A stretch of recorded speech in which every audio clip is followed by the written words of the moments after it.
Good. So this is a majority of what I want your first session to look like. Good. Just getting them comfortable on the table.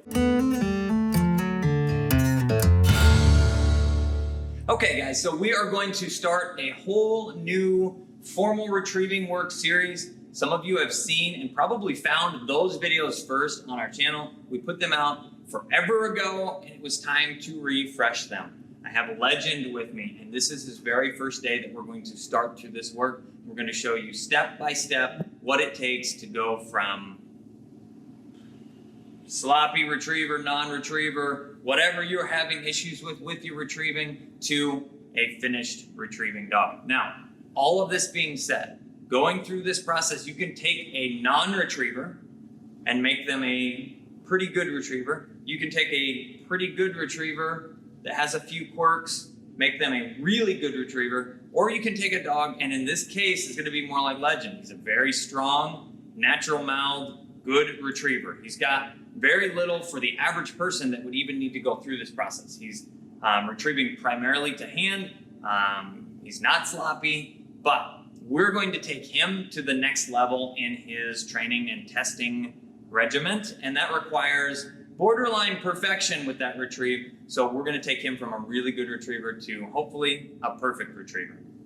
Now, we're going to do our very first step in this process, and that is to help him get comfortable on the table. Now, this right here, what I'm doing is picking him up and putting him on the table. This is going to be important later. At some point in time, he may say, I don't really want to do this, or he may just be excited about what's going on and be interested in jumping off the table because he doesn't know that he can't jump off the table or whatever else, or that he's attached up here. We're going to talk about the table a little bit, how we have to set up, and then why exactly we use a table. Now, this is your first time to the channel, you're finding this video first, guys, definitely hit that subscribe button below so you don't miss any of the new videos in this series or any of the other videos that Kat and I create on a regular basis for you guys. We are at this point putting out 5 to 7 videos a week, so subscribing gives you a lot of great content to be able to watch on the regular. Step 1 here is to help him get comfortable. Now I'm going to leave him clipped up for a couple minutes and we're going to talk about, this is part of getting comfortable, just spending time on the table. We're going to talk about why a table and how ours is built. First of all, the table puts you in a very controlled situation for the dog. The other side of it is it's a lot easier on your back to be able to stand up and work with the dog versus doing all of this stuff, bend over or trying to sit on a bucket and work with the dog in front of you. So those would be the two things. And when we're doing multiple, I mean, I think right now we have 10 or 12 dogs in for training, working through this process. So it gets to be a fair amount of time standing here, and having the table is nice. Now, the table is set up, and when you make your table, you need it to be, don't ask me specific heights, measure yourself.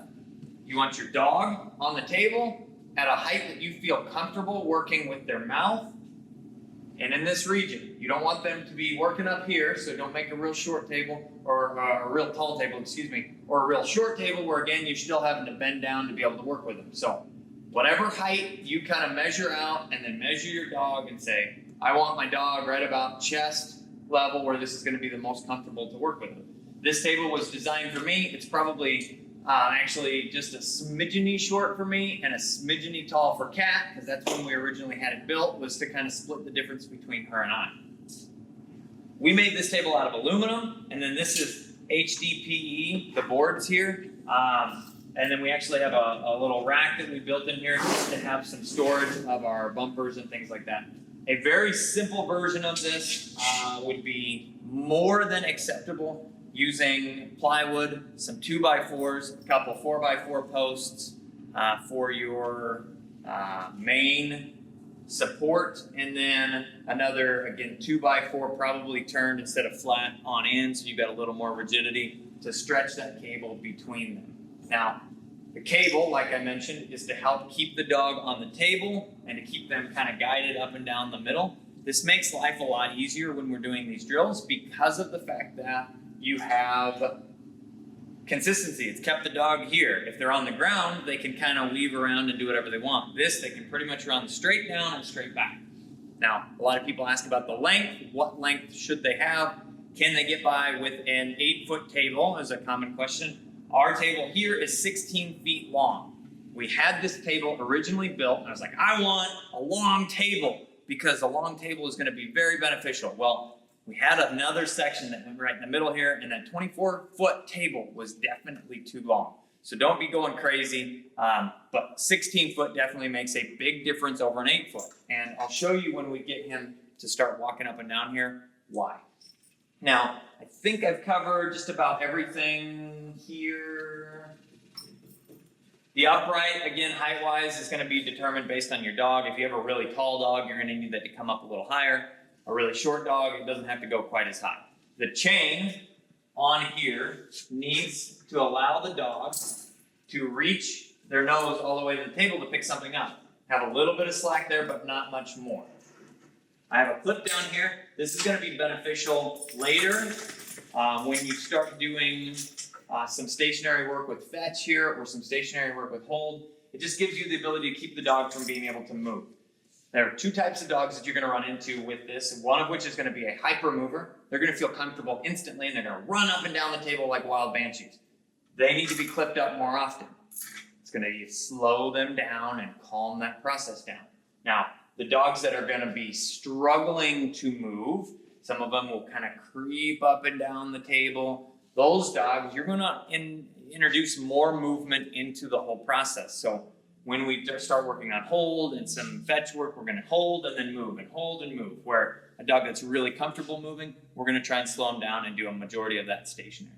So I think that covers the table, and he's already looking like he's fairly comfortable up here. Now we've got some, where are they? Over here. We've got some treats, and all we do with the majority of our food-motivated dogs is help them move up and down the table by eating treats out of our hands. Keeping them pretty close together to keep those little feet moving. Come on, Legend. And you can see he's a little cautious moving up and down the table right now. Come on, come on, come on.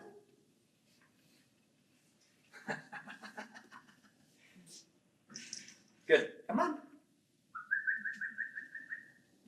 Good boy. Keep moving, keep moving. Then we're going to start to increase some of these distances. Not a big deal if they don't eat the treat on the table. It's all an enticement to get them comfortable moving. We need to be able to read, pick some of these up that he's not eating. We need to be able to read his body language. He's doing an all right job. He's still fairly low key. He's definitely not being a hyper mover at this point. Little padding on the table, sweet talk to encourage him. Come on, buddy. Another treat down here. Good, you can see he's getting more comfortable. That tail, the tail is tucked tight. That's going to be a sign that he's not comfortable. If his tail is down and relaxed, we've talked about that in other videos, it's an okay thing for him to just be a little more subdued, willing to work, paying attention, not being a wild man. Good. So this is a majority of what I want your first session to look like. Good. Just getting them comfortable on the table. If your dog can come up and down the table with you, good boy. Good boy.